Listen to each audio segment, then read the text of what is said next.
like people all spread out. So come up to the front. Ginger has been leading by example, so thank you, Ginger.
If you're staying for the annual meeting and you have kids that you would rather have do something other than run around in here, my daughters Mike and Emma are going to be downstairs and more than willing to play with them. So feel free to take them downstairs if you would like to do that.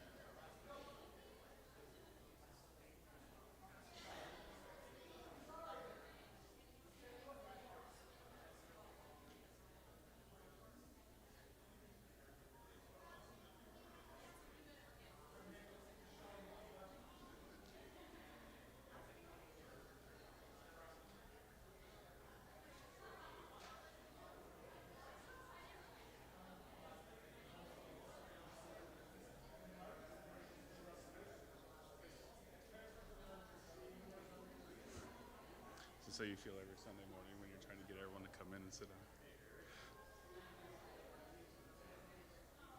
Okay, we're going to call this meeting to order. Again, if you are in the back, if you want to come up forward and join us, that'd be great.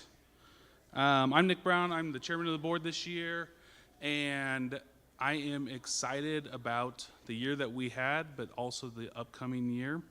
I thought we had a lot of growth that we've seen both spiritually and as well as just in the congregation. So I got a few points to go through, and then I have Ronnie's. I'll read out a message from Ronnie that he sent while he is on sabbatical. I have heard that he is back from Florida. Is that correct? Yeah. Tan did not get eaten by sharks, so that's good. And then we will go through and have the staff give their presentation or their reports, the ministry teams give their reports, and then we'll follow up at the end with treasurer and elder. So, again, I'm going to read off what Ronnie has to say here. It's slightly long, so bear with me a little bit. All right, here are some details of what has been accomplished as we have focused on fostering the family of God here at First Christian.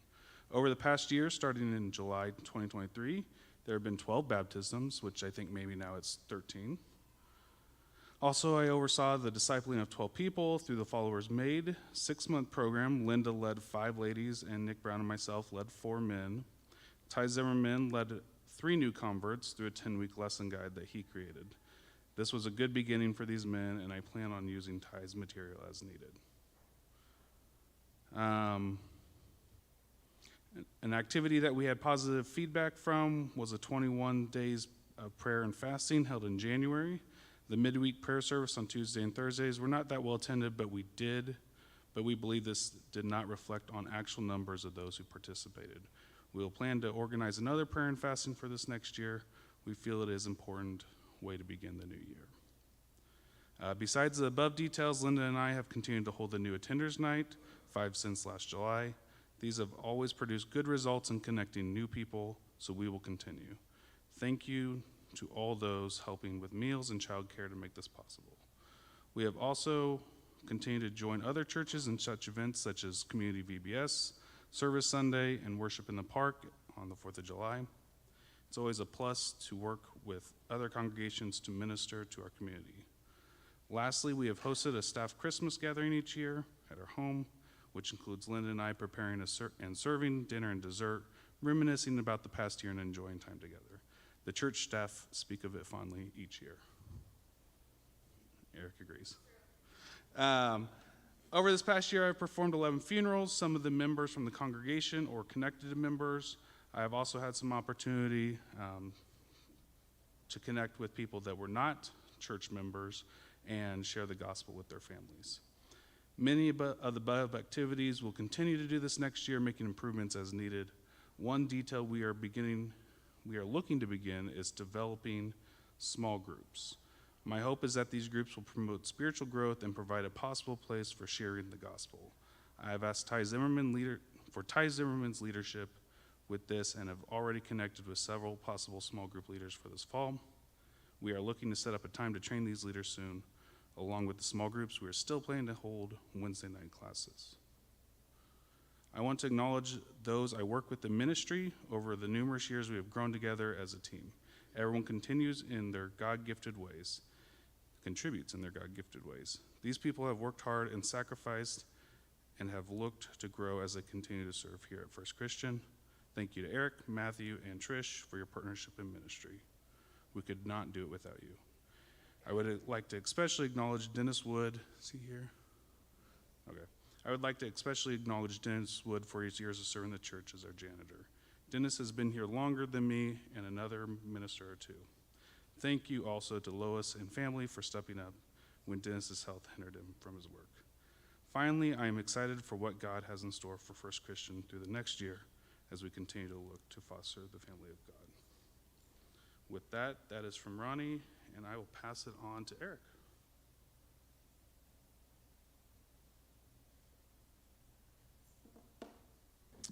My report will probably not be as detailed as Ronnie's was. I want to echo his sentiments at the end. I feel very blessed to work with the people that I do, Matt and Ronnie and Trish, and I feel very blessed to be able to serve all of you in this body. You guys are always very supportive of myself and my family. With that said, I think this completes our 16th year here, which it's crazy how quickly that's gone. One of the ways that I always kept track of that was with Anya's age, because she was 2 when we moved here, which means she's now 18, a graduated senior and going out into the world as an adult, I suppose. So that's been a big, thing in our family in the last year. We also took on a house project and moved, which was another big thing in our life. That again is a blessing that I didn't imagine was something we'd ever be able to do. So I'm very grateful for that. From a ministry specifics perspective, it's always a little awkward to kind of report because you guys see 90% or the results of 90% of what I do on Sunday mornings. A lot of my time is spent preparing for Sundays, either with music or the technology and that kind of thing. We did add a couple of volunteers this year, both in the tech department and on stage, which is always great. Unfortunately, as it happens around here, we did have a few leave us as well through moving away. And so that's always hard when you have people that are gifted and willing, that have been a part of your ministry, move on. So we are always looking for new participants. If you are musically gifted and want to use that gift on stage, we'd love to have you. If you are interested in learning to run something technology-wise and want to help us out that way, we're happy to have you as well. There are a few things technology-wise that I would like to do in the sanctuary. I had planned to do a couple of those things this year, but because of the way finances worked, I've put them off. They're not anything urgent, but there are some things that I think would streamline our process a little bit, be helpful to volunteers, would help me utilize my time in a different way.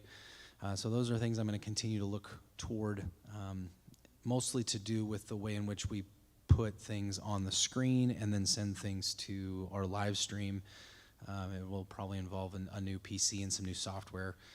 But again, those are things that can be put off if the finances aren't available. So I'm just continuing to kind of research the best way to do that. I will be leading the music at the Worship in the Park this summer, and have talked to a couple, but not all of my volunteers, to see who wants to participate with that. We may also have some participants from other churches join us as well. So that's coming up. Also, we'll be involved in the small group program that Ronnie had mentioned in his report, and I'm looking forward to that. Felt blessed to be able to lead a couple of Wednesday night classes this past year. Ronnie and I did a kind of First Christian Church 101 in the fall that kind of talked about who we are and why we do things the way that we do, hopefully in light of how Scripture leads us. And then kind of facilitated a men's discussion group in the spring. We set out to go through the book of John. I think we got through chapter 5, which was good, but there was lots of great conversation, and I really am thankful for those men and their willingness to let me lead them through that. And I look forward to other opportunities of doing that in the future as well. I think I'm probably forgetting some stuff, but that is the way it goes with me, as you've seen so often.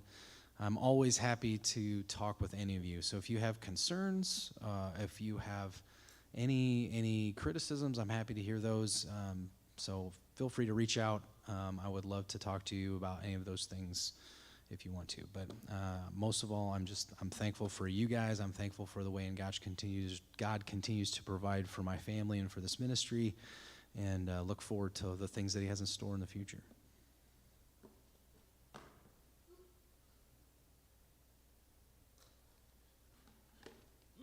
I about followed suit with you. All right, I got to pull this down a little bit. I'm the shortest on staff, so by quite a bit. All right, so this meeting kind of marks our 12 years of being here. It's not exact days. We still got a few days before we actually hit that number.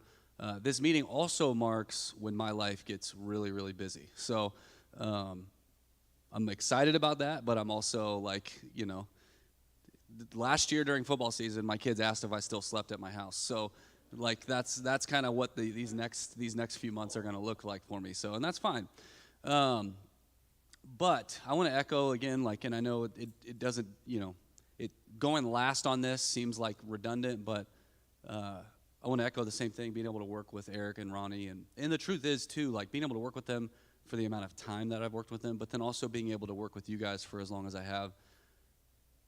Sometimes I take it for granted, and sometimes I think we take that for granted because, Jared's witnessed this. Some of you guys know this.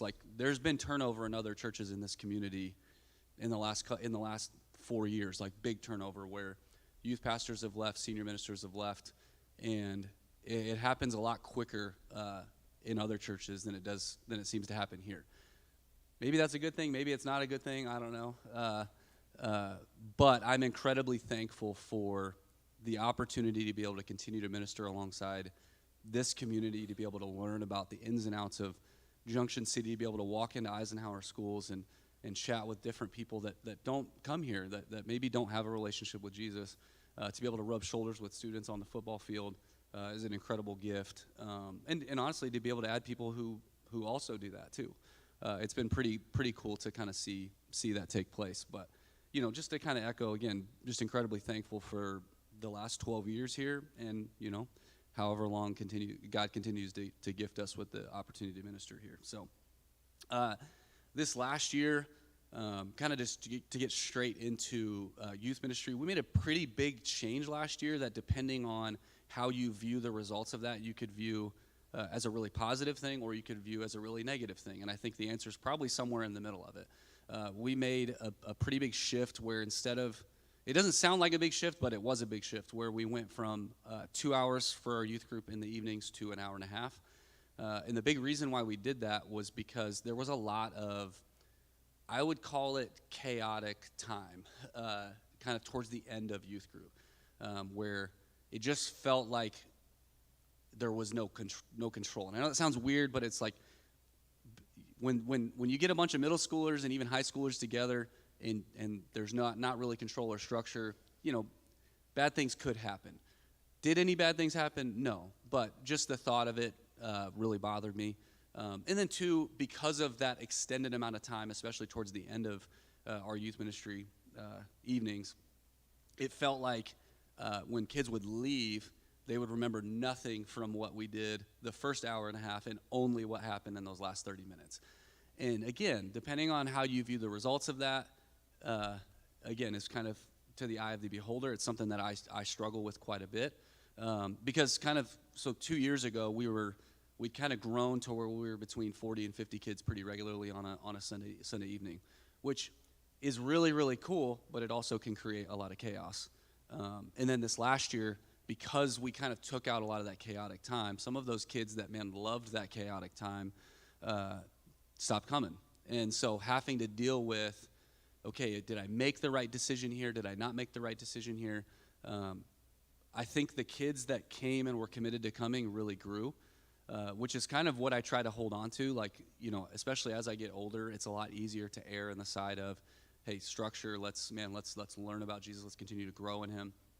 But at the same time, we've got to make a ministry that reaches those kids that maybe are on the edge of it, maybe want to have that fun, want to be part of that time that, again, is a little bit more chaotic. And so, again, that's something that I'm still working through. I'm just being transparent with you that's something that I've struggled with over the last year, making that change and seeing the positives of it, but also, seeing some of the negatives of it.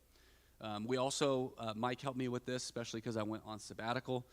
We went through Ty Zimmerman wrote like kind of a beginner discipleship curriculum. We took a group of guys through that from our high school, and my goal is for them this next year to take some of our younger guys through that same curriculum. I think it would be really, really cool to see some of our seniors, some of our senior leaders, some of our upperclassmen, guys, and even girls take some people through that curriculum and disciple them in the same ways that they've been discipled. One of the other highlights from this last year was being able to officiate, I guess you want to call it, Caleb Hansen's wedding, Caleb and Emma Hansen's wedding. They've been involved with our youth ministry for quite a while. In fact, Caleb was a little annoying, pudgy 7th grader at one point.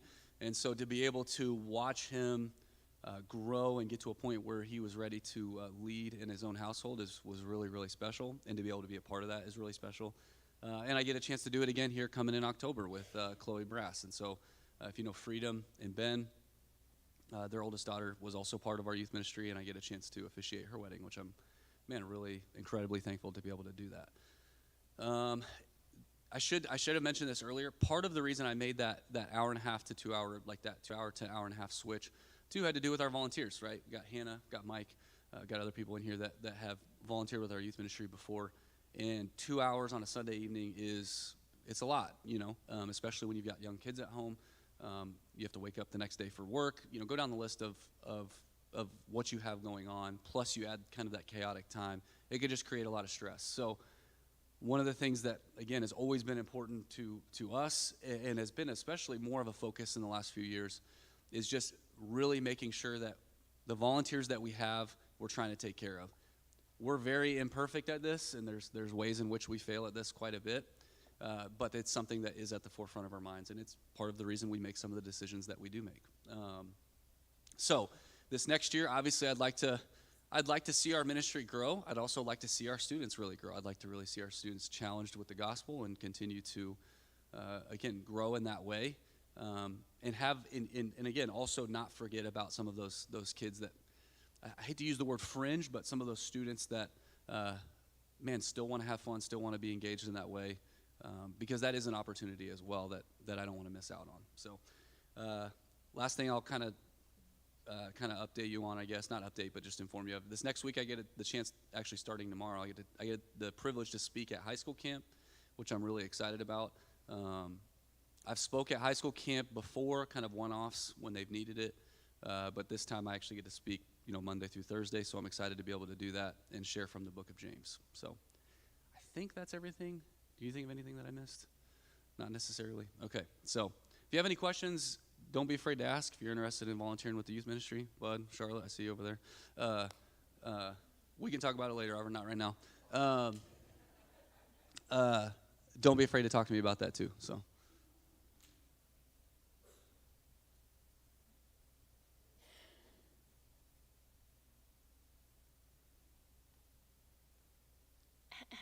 Hello. I'm not going to speak for near that long. Sorry. Just providing just a quick, no problem. Just a quick update from the missions committee. And I talked about this specifically in October, maybe November. But in October, we took a small team, medium-sized team over to Alpha Children's Home, and we had an opportunity to do a work day and really do some service projects and some cleaning and some things outside that I don't know about because they don't ask me to fix things anywhere. So, but yeah, that was a really cool opportunity to really be on the ground with one of the ministries we support. Excuse me. We continue to support a handful of different local and faraway groups and individuals. If you go out in the hallway next to the library, there is a cool map, and it has, I think, all but maybe one of those missions, like I said, individuals and then groups out there. We did, unfortunately, have to make just a 10% budget cut this year to the giving that we're doing with those groups, but hopefully in the future we can kind of bump that back up. But we do still get to support all those same groups and individuals, which is a really cool opportunity. We have Steve and Carol. Two of the people on our committee are rotating off just for the year, taking just a kind of a sabbatical, and then hopefully will rejoin us. But if anyone in here is interested in volunteering, or somebody who maybe has a heart for missions, or ideas, we would love to have you on our committee. So let me know.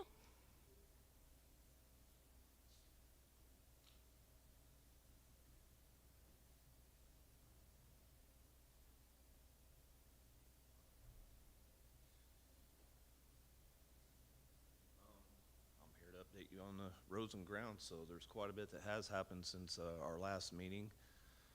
We've gotten a number of our ACs and furnaces have been replaced. They've went through all of them and serviced what needed to be serviced. We put in a new light out in the parking lot. Steve Lacer came up and put that in for us. It really helped out, put a lot of light to the parking lot. Recently got the parking lot striped, which you can see. I saw a guy at IHOP and he was doing it there, and talked to him, and he had some leftover paint, so we were able to get a good deal on that and work with the board and Mike and all that, and got that funded like that day it had to happen, so that was really nice. We got a new mowing contract with a different mower because I wasn't really happy with the last one. He's doing a lot better job. Bought a electric lawnmower for the inside courtyard, so we don't have to worry about gas and all that stuff in there anymore. It's kind of inside. Friday we got programmable thermostat for in here, so help with the utility bills and stuff like that. The other one you'd have to remind it, come in and flip it on and off, and so it's programmable. And then I fixed a toilet in the ladies' bathroom on Friday, so that was leaking all over the floor. I think it's fixed, so, but I think that's about it as far as what I got. Oh yes, we record the whole building, so we have control of the keys now. So that hasn't been done in I don't know how long. Forever. So, but now, yeah, so all the keys have been redone. I'm looking at putting like a bulletin board in the back, maybe with some note cards on, stuff around here that people wanted to do, they're capable of doing, feel like being a part of it. Like we have like a tree needs to be taken down, which I'm going to do something with that, and some painting and like small stuff and stuff like that. So that's going to be going forward. I think that's probably about it. There might be more, but that's roughly about it. Thanks, Jason. That largely goes unnoticed, so a lot of those are really appreciated. And the parking lot looks great because it has new stripes. I will say, one of the things that you'll hear, I think with each committee is that, hey, we're looking for more people to join, more people to help out. So most people here, I think, already do stuff for the church. So I would encourage you all, in the next couple months, reach out, even if it's just one other person, and challenge them to help you. Or if you see a giftedness, maybe not in your area, but someone else's area, point them to the right people to talk to. I think a lot of times people are just waiting to be asked to help. I know that was our experience 3 years ago, where we didn't want to step on any toes, so we just kind of sat back and waited. And I realized that if someone can proactively come out and talk to people, that seems to challenge people a little bit better. So anyway, that's a challenge to you all. All right, I am talking for the Connect team. There is a group of ladies that leads this that are doing a lot of good work, and so they gave me the highlights of what they wanted to share. Obviously, some of the stuff that you see us doing is creating a welcoming environment, so that's handing out bulletins, helping with the check-in up front, doing all those things. They have some welcome gifts that we give out with cookies and that sort of stuff. Hopefully you've received the Easter donuts and gifts and Mother's Day and Father's Day presents, if you're one of those. And then also we provided some teacher gifts for the teachers returning last year. We've done some of the events, the Super Bowl party, game night.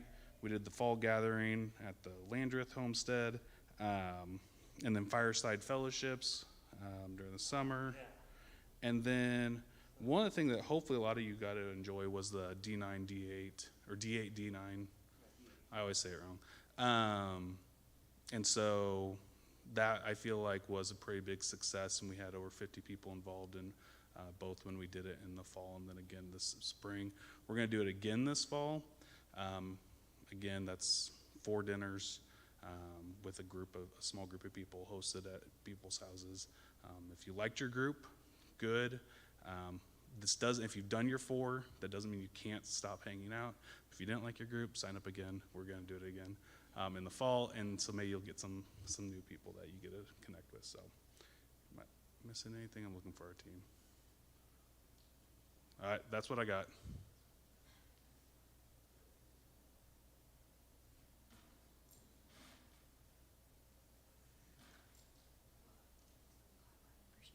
Man, that D8, D night business, I love that stuff. So thanks, Connect team, for making that happen.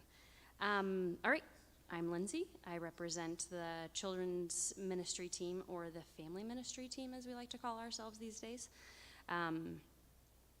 Is that right? Children's education team. Anyway, here we are. We are a group made up, I believe it's 7 individuals. Maybe like half of Nick would be considered as well. So 7.5 individuals on our team. And what we handle is basically anything within the classroom or that has to do with children's ministry curriculum and staffing with our teachers and any of the resources that go into the classrooms.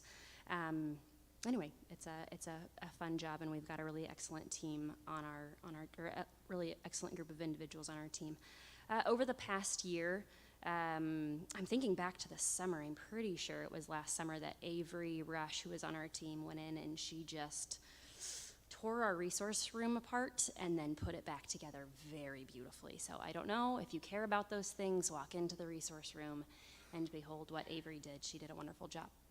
And keeping things organized. Sometimes as a volunteer-based organization, things just get pulled apart and then not put back together well over time, and Avery just did an amazing job. So, let's see, last August, we had our family ministry day where we hosted, I guess, just an opportunity to hear from our team and what it looks like to be in our classrooms, to teach and be a volunteer and support, and how important that is to the growth of just our body in general. And so that was kind of a neat day to kind of get our mission out there. Then we had, as a team, we have made it our goal to, over the course of a year, meet, I'd say, 3 times with our teachers in some form of training opportunity, appreciation, and then pull everyone together and kind of do our, during the springtime, collectively ask, hey, are you interested in continuing to teach? or can we pull anybody else into our teaching rotation? And so our teaching rotation begins in August and ends in July. So during that time, we've met in October for a training, in February for a teacher appreciation, and I'm not going to lie, we don't have anything on the books for a gathering or corralling, but we have been visiting with our teachers. But anyway, we've got a really excellent base of teachers in our classrooms. Let's see.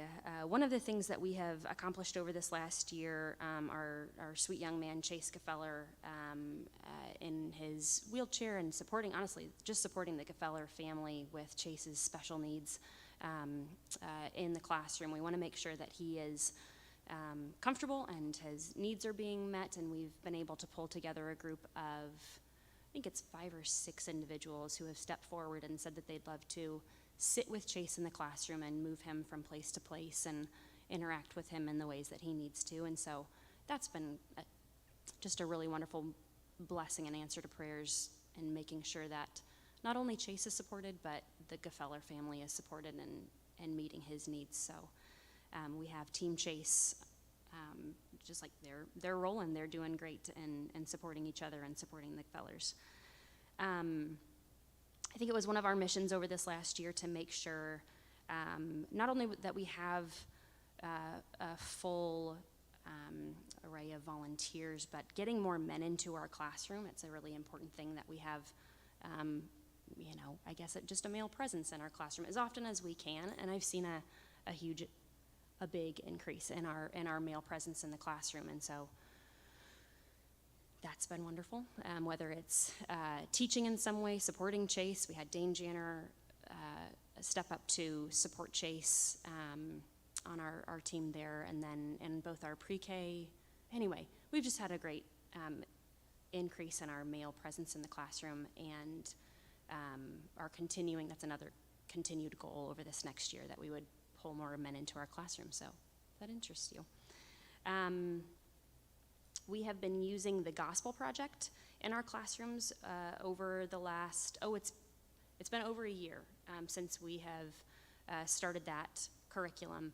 It's been a good curriculum. It's an expensive curriculum, I'll be honest, but most curriculums are. But we want a good quality product, a good quality curriculum in our classrooms. It is expensive. It's worth our investment, but at the same time, we as a team are aiming to find a curriculum that obviously is gospel-centered, that you're hearing scripture every week, and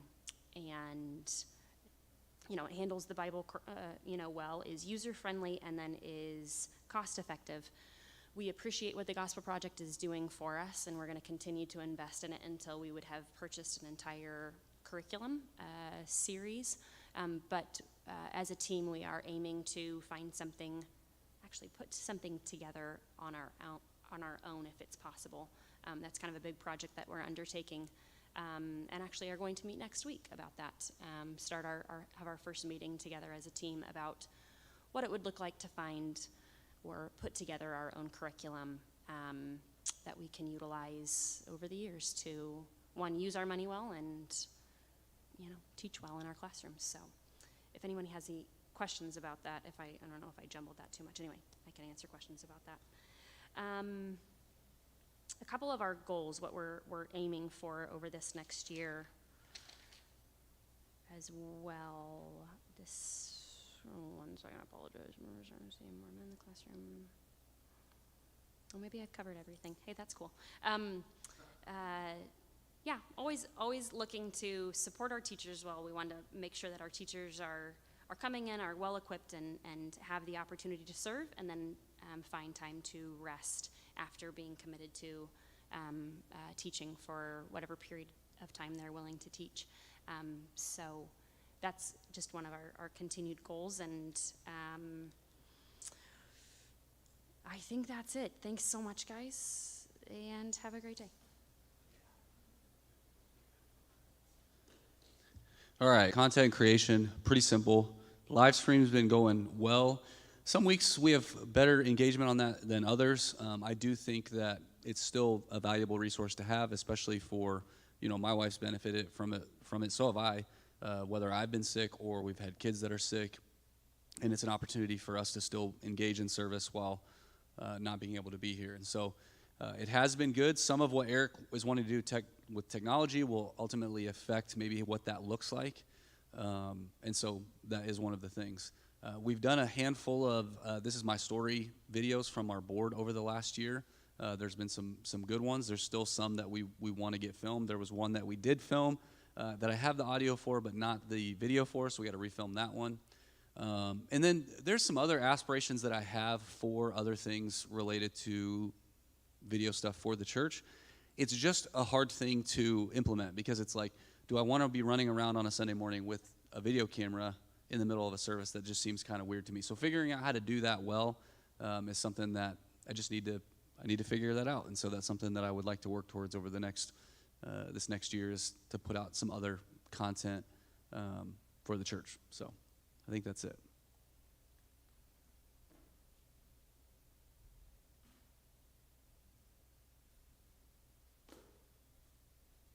Sorry, you've probably got your fill of my voice this morning, but a couple more.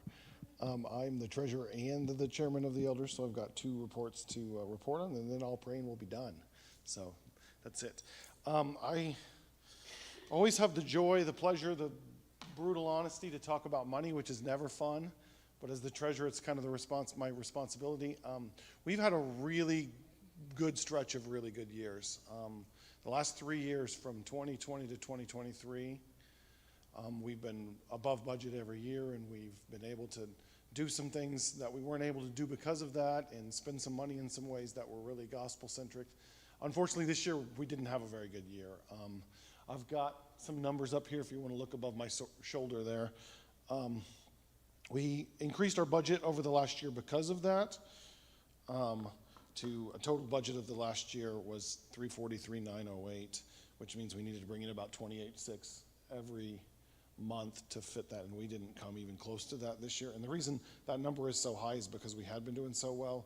We struggled for years and years and years before those 3 good years, and we faithfully got through it. So I'm not concerned really in general, as some of the board members tend to say, is we'll only spend the money we have. Like, it's just a budget. It's not like if we don't bring it in, we won't spend it.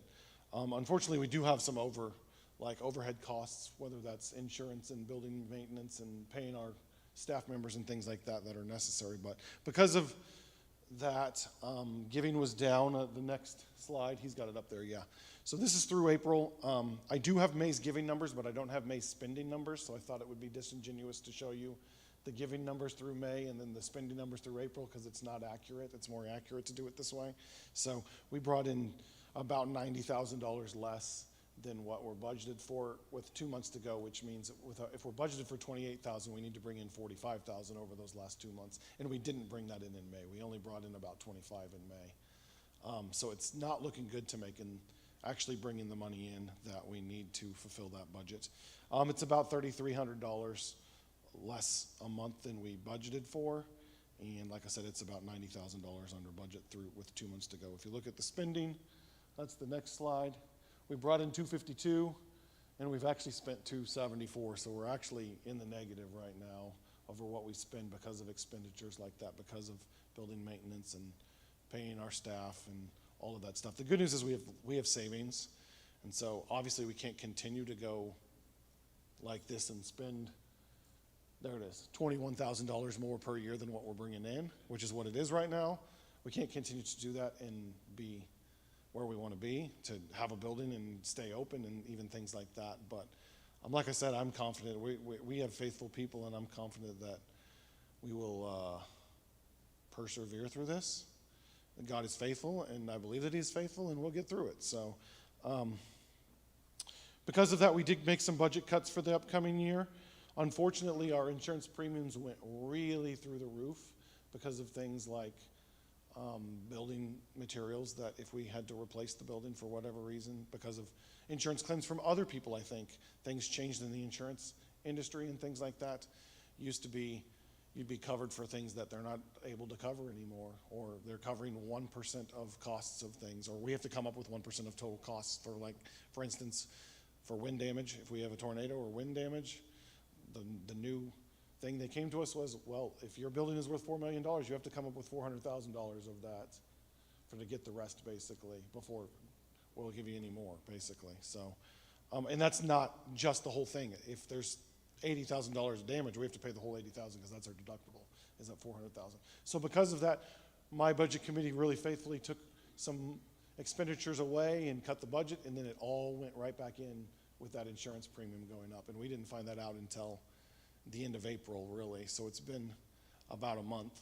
And so you can see it went from 343 to 340. It looks like we didn't do any cutting, but we really did. We cut out about 18,000, 16,000, something like that out of the budget to be a little bit more faithful to what we're actually bringing in. But then it went right back in when we had that meeting with the insurance company, which basically means we need $240 less a month than what we needed this year to make the budget next year. And this year we brought in $3,700 less per month. So again, I've got faith that God will be faithful, and even if the money's not coming in, we'll find ways to survive. So I will leave that open to questions after. If you want to ask me something or talk to me about me with something about that afterwards, I will leave that open. I want to transition to the elders report now. I want to acknowledge our elders first. 5 of us are in here. I think Mark snuck out. He was here in service, but I don't see him right now. But if you'll wave when I say your name, so that most of the people in here probably know the elders, but in case you don't. Bill Doden here and his wife Ginger are sitting in the second row. He's an elder. Myself, I'm an elder. Jared Landreth is an elder sitting right there. Bud right behind him with his wife Charlotte. Bud is an elder. And then Steve over here with his wife. Carol is also an elder, Steve Lacer. Those are your elders. And then Mark Rozier also is an elder who he sat back in that, and he came up to me and said, I hated what you said today. I got to get out of here. That's not true. He didn't say any of that. He's got other things going on, so he had other places he needed to be. So Mark wouldn't have said that to me even if he might have, but he didn't. We had a good year as eldership. Some things we focused on particularly. We started the year by trying to be really proactive about our mission statement. We looked at our mission statement, which I have in front of me. Let me read it for you. I don't have it memorized, but it is here, so give me a second to read it. The mission statement of the church, not of the elders, is to glorify God by making disciples, meeting needs, and unifying believers. And so we looked at that mission statement and kind of sat down and tried to proactively look at how well we are actually doing those things. And so we spent several months of meetings just talking about, okay, what does it look like to do this? What are ways that we are doing this? What are ways that we are falling short of doing this? What are some ways we can do better at doing this?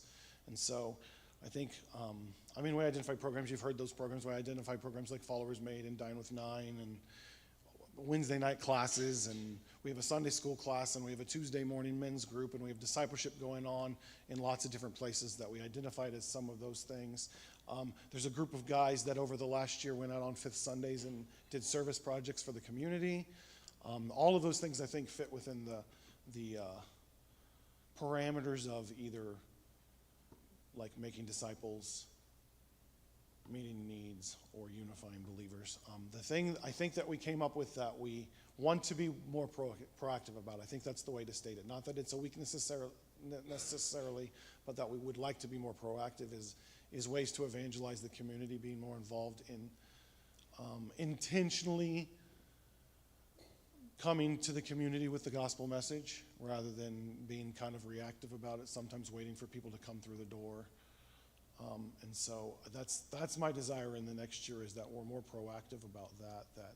And I've had conversations with Ronnie about it and all of the elders about it, and I think that's where our hearts are at. That I think we've got things in place where once you're here, we're discipling you. We just want some more intentionality in getting people through those doors that need to hear Jesus' message, that need to hear that gospel. We spend a lot of our time, if I'm going to be honest, being reactive and not proactive, because when we are proactive, things come up that get in the way. We had several members and regular attenders this year that we had to sit down with, and one of them decided to go on his way on his own. Another one we had to ask to go on his way. And so things like that sometimes get in the way, but they're necessary. They're tasks that we've been handed by God to deal with. Things like that. The vision casting and things like that are where we where our hearts are and where we want to be, but sometimes those other things obviously get in the way. And there's nothing you can do about that other than take the punches as they roll and go with them and do your best to lead people through them, you know, and hope that reconciliation through Jesus is the goal, like I said this morning, right? We did a book study together, the 6 of us and some of the staff members. Those of us the staff members that could be there regularly went through the book Lead Through Jesus. Was something that my time on the board we hadn't done before, where we actually spent time together outside of official meetings and tried to grow our relationships and have some conversations about other things. So that was, I think, a net benefit. And I plan on continuing that in the future. So we'll see. But I think that's a goal as well, that we spend more time outside of meetings together, growing as a group. And because I think the closer that the eldership is together, the easier and the better it is for us to lead and have vision for the church and for the flock. So that's it, unless anyone has any questions. Nick, you have anything else? I'm going to pray for us and we'll be dismissed.